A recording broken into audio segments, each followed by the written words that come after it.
The station lights flickered above the human explorer as he stepped through the narrow corridor.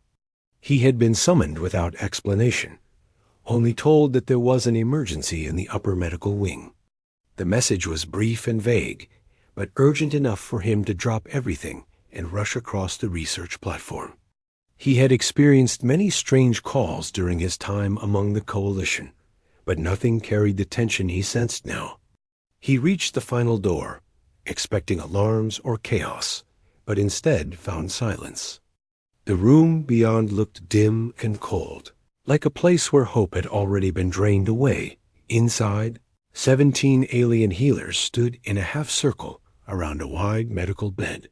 Their robes fell in neat layers, each hue representing a different discipline of medicine. They were known as the most talented group of healers within 3 sectors, yet all of them looked exhausted and defeated. Their eyes shifted toward the human, and he felt a strange weight settle on him. Something had gone very wrong here. On the bed lay a young alien woman with silver skin and faint glowing patterns along her arms. Her people were a graceful species known for calm minds and precise control of their internal energy. Her eyes were shut and her breathing uneven. The air around her pulsed weakly with the patterns beneath her skin, like waves trying to form but failing each time. A chart at her side displayed readings that dipped lower with every moment. One healer stepped forward. He was tall and slender with a pale crest extending down the back of his head. His voice trembled as he spoke. They explained that the woman had suffered a powerful shock from an energy rift during a field mission. The imbalance within her energy pathways continued to spiral out of control, and every technique they attempted only worsened it. No ordinary medicine could stabilize her any longer. They had exhausted every cure they knew. When they learned that a human was nearby, they summoned him as a final attempt. Humans carried a natural energy resonance, unlike any other species. That strange trait had saved lives before. Even when the human involved had no idea how the healing worked, the humans stared at the healers. He understood why they looked desperate.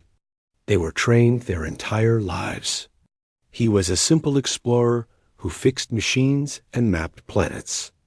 Nothing about him felt like a last chance. But there was no time to argue. He stepped beside the bed and examined the woman. Her breathing was fading. Her glowing patterns flickered almost to darkness. If he walked away now, she would not survive. He asked what he needed to do. The lead healer explained that all they required was a gentle attempt to align his natural energy field with hers.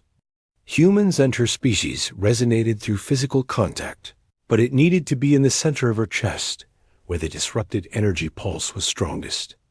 No force, no pressure, just presence. They warned him that it might do nothing.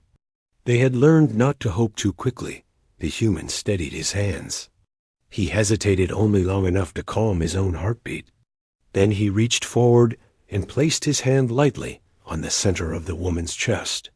The moment his skin met hers, the glowing patterns along her arms flared with sudden brightness. The healers gasped. The air rippled. A wave of warmth spread beneath his palm, followed by a pulse he felt travel through the entire room. Her energy reacted instantly. It surged, aligned, and wrapped around his hand like a soft current. He felt a warmth that was neither heat nor electricity. It radiated from her heart and settled into him. She inhaled sharply, her back arching slightly as if waking from a long nightmare. The glowing pattern stabilized, flowing in smooth waves. For the first time since she was brought in, her breathing strengthened. The lead healer could not believe it. 17 failed attempts followed by one effortless human touch. His voice shook with awe as he declared that the resonance had chosen him. The room fell silent as the alien healers exchanged looks that carried both relief and confusion. The human pulled his hand back slowly, unsure of what had just happened. The glowing patterns dimmed but remained steady. She was no longer fading.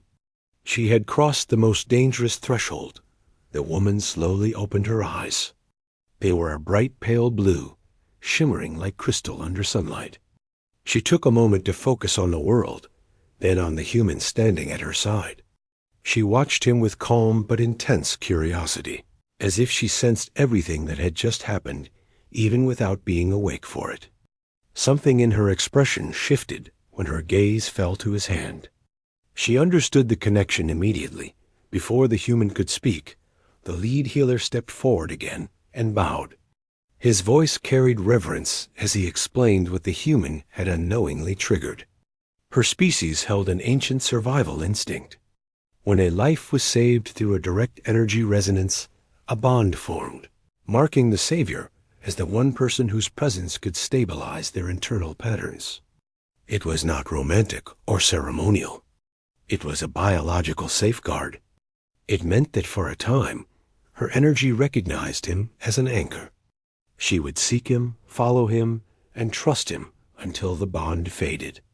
In the old tongue of her people, they described such a savior with a word that roughly translated to mine, not as possession, but as life anchor. The human froze at the explanation. The woman watched him with the same serene focus. She did not speak yet, but her glowing patterns responded whenever he moved. The healers confirmed that the bond would remain for several cycles. She would recover fully, but only if he stayed nearby to stabilize her strength. The human needed time to understand this, but he accepted without hesitation. She had been dying. Now she lived. Nothing else mattered. They moved her to a quiet room where the lights were softer. She sat upright for the first time since her injury. Her voice, when she finally spoke, was gentle and melodic. She thanked him in her language, then repeated it in the common tongue.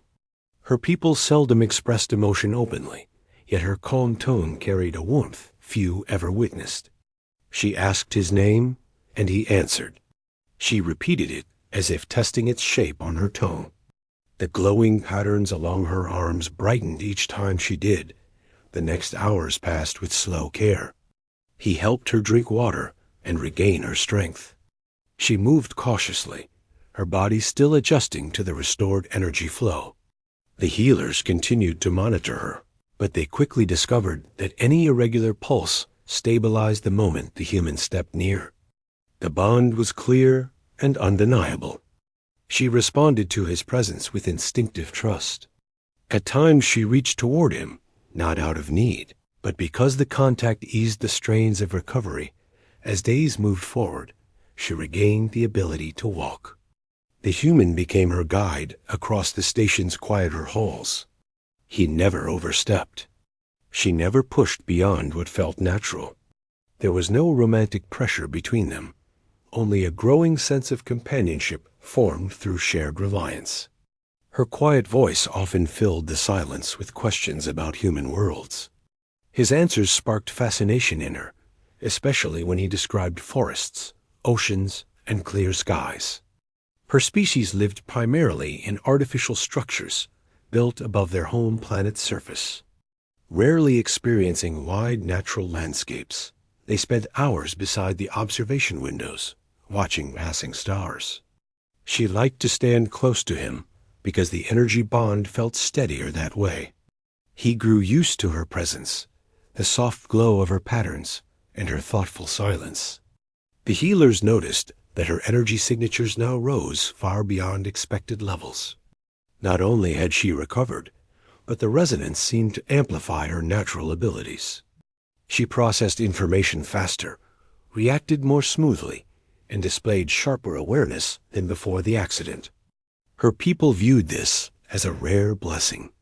Only a select few had ever grown stronger through resonance, rather than merely stabilized word spread slowly across the station. Many were curious about the human who succeeded where 17 master healers had failed. Some approached with questions, while others observed from afar. Yet the woman stayed close to him always. Whenever she sensed discomfort in him from the attention, she shifted slightly, placing herself at his side as if ready to shield him with her calm presence. Her people valued protection deeply, and the bond made her protective of him in return. One afternoon, they walked through the botanical dome. It held plants gathered from countless planets, a sanctuary of green, balanced by artificial sunlight. The woman paused near a cluster of pale blue flowers that emitted soft, luminescent trails. She touched one lightly and smiled. That was the first time he had seen her smile. It was small, but it softened her entire expression. She told him that her people considered blue flowers symbols of endurance. When someone survived a dangerous challenge, they were given one to honor their strength. She plucked a single bloom and held it out to him. He accepted it with care, unsure how to respond. She explained that the flower was not meant for the healed, but for the one who stopped the decline. It was her way of acknowledging that his instinct to help had saved her life. He tucked the flower into his jacket and promised not to lose it as her strength grew. She began joining training halls and quiet study rooms. She relearned movements, techniques, and mental disciplines. Her progress astonished everyone around her. She surpassed expectations so quickly that even the healers wondered if the bond had awakened something dormant. Yet she insisted that her progress was her own. The resonance helped, but it did not define her. She believed growth,